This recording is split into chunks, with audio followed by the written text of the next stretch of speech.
Muslims have been told about this man who is called Dajjal, Dajjal, by our Prophet Muhammad sallallahu alaihi wasallam more than any other religion in the entire world, because he is the last messenger and there is no other messenger or prophet after him.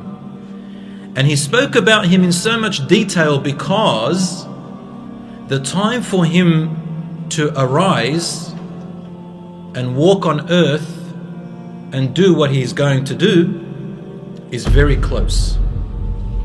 Let's begin by saying what the Dajjal, that word, means. The word Dajjal. What is Dajjal? In English, D-A-J-J-A-L. I think that's how it is it's going to be on Netflix or whatever. Dajjal is an Arabic word meaning, you know how you have someone who lies? You got a liar,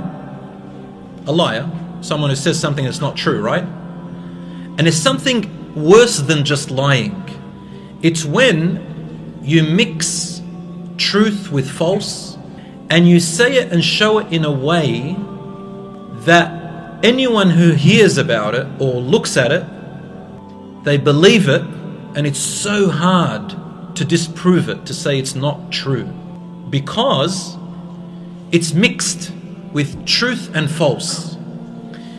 There is a word for it today in the 21st century, and it's called deception. Dajjal means, the closest word I know of in English is deception. The most dangerous thing that Dajjal will have is the psychological deception. Dajjal, the worst, what's so bad? We've had many wars before and Muslims have been wiped out in countries, in places before, but this Dajjal, he doesn't wipe out or take over the rule or authority or power in the world really by weapons of mass destruction or all that stuff. He takes it over by the psychological war. And what do we live in today? What kind of wars do you think today are the strongest and most dangerous wars? It's not the wars of blood and mass destruction. No, it is the ideological wars that we are living now. You could be living in the most peaceful country, and through the internet and television, our youth, our Muslim youth, are being destroyed mentally, psychologically. You look at the evil and you think it's good, and it comes to you with a smile.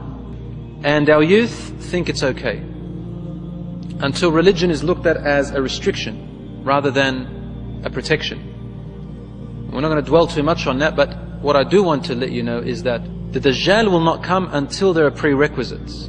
There are certain occurrences that are going to happen before the Dajjal comes out.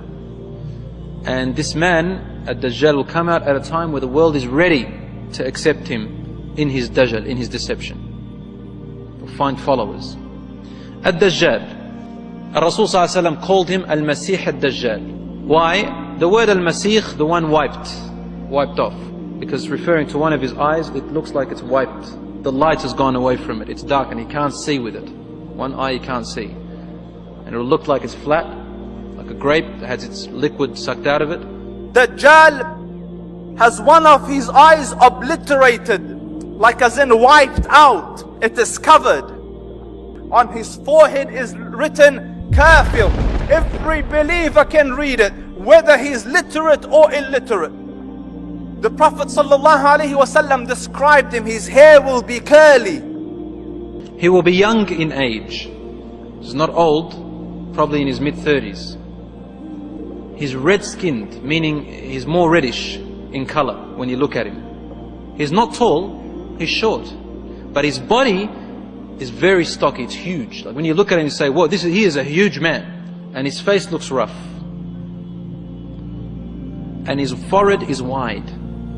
Ajla al-jabha, his forehead is wide. His chest is wide shoulders. And one of his other descriptions is that he is impotent, he cannot have children. He cannot have children. Nor does he get married. These are some of his detailed descriptions which Prophet ﷺ told us about. And subhanallah, before he comes, 3 years will happen like this. With him a river of fire and a river of water. And he enters into a village amidst the people.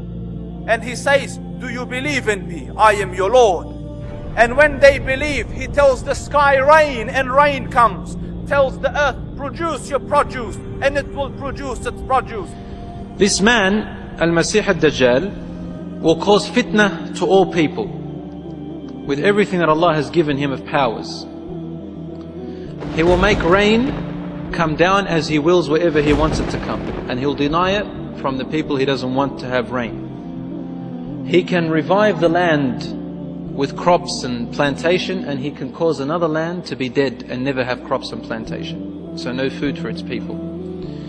And many other powers which Allah has given him in order to test the people as one of the final tests for mankind towards the end of the last time. He is also called Al-Masih, not only because of the eye that looks like it's been wiped off, but also the word Masih in Arabic means that the one who will spread out through the world. He will go everywhere in the world. He will reach every place in the world and occupy it except for two places, Mecca and Medina. Al-Masih calls it, Al-Masih al-Dajjal calls it Tiba. Tiba means Medina and Mecca. He will not be able to set foot, he will not be able to go into it, but he will reach its borders, and he will try to deceive the people who are in there. He will go to a dead person, tell a person, a Bedouin, if I bring your parents back to life, would you believe that I am your Lord? He will say yes. He says rise, and two shayateen will come in the image of his parents and will say, son, listen to him, he's your Lord. Do you see Iman is shaken to its core? How do you not believe your eyes? He'll say that I am God, Ana ilahukum. And then they'll say, what proof do you have? He said, only God can raise the dead. He said, okay, what if I raise your parents from the dead? They said, yes, we'll believe your God.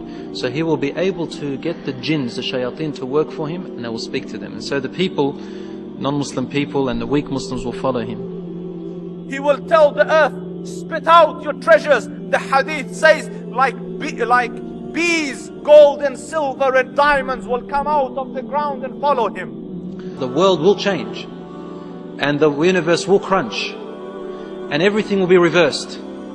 So the sun, the direction of the sun that we see will be the opposite way. This also shows that everything in the solar system will be the opposite way. And so the world will reverse and the crunches will happen. For when that sun rises, there is no more repentance. And closely after that, more and more faith is taken away from the world, till finally the Quran is taken, until the Kaaba is even destroyed, and there wouldn't be one single Muslim muwahhid on the face of the earth left. But there are a few more signs before that happens.